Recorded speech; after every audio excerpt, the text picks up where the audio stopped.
તો સૌથી પહેલા મેં એક મોટું વાસણ લઈ લીધું છે. 250 ml કપથી 2 કપ જેટલો મેંદુ લેવાનું છે.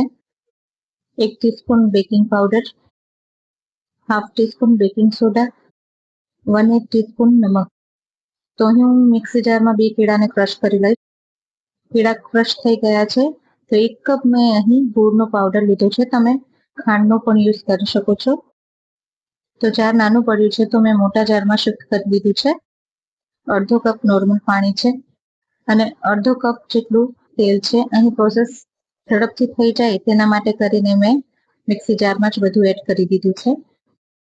હવે 1 થી 2 વાર પલ્સ મોડ પર એને ફેરવી લેવાનું છે. તો અહીં જે આપણે પાવડર ફોર્મમાં વસ્તુ લીધેલી હતી તેને સરખી રીતે મિક્સ કરી લેવાની છે. હવે કેળા, પાણી, તેલનું જે મિશ્રણ હતું એ આપણે આ ડ્રાય લોટમાં નાખી દેવાનું છે. અહીં શરૂઆતમાં થોડું ઓછું નાખવું, પછી જરૂર પડે તો એડ કરવું અને વિસ્કરની મદદથી સરખી રીતે એક જ સાઈડ પર આ રીતે જ હલાવતું જવું અને મિક્સ કરી લેવું. ખૂબ જોર જોરથી હલાવવું નહીં, હલકા હાથેથી મિક્સ કરી લેવું. તો તમે જોઈ શકો છો કે મેં બનાના કેકના મિશ્રણને સરખી રીતે મિક્સ કરી દીધું છે.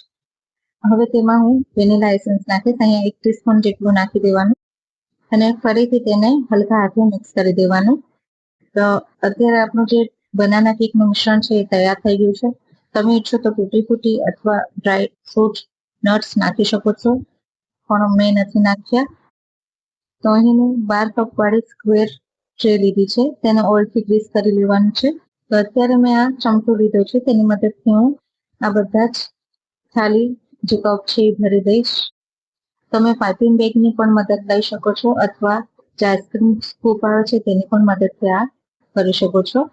તો સેલિંગ પર્પઝ માટે પણ આ જે રેસીપી છે એ ખૂબ જ લાભકારી છે.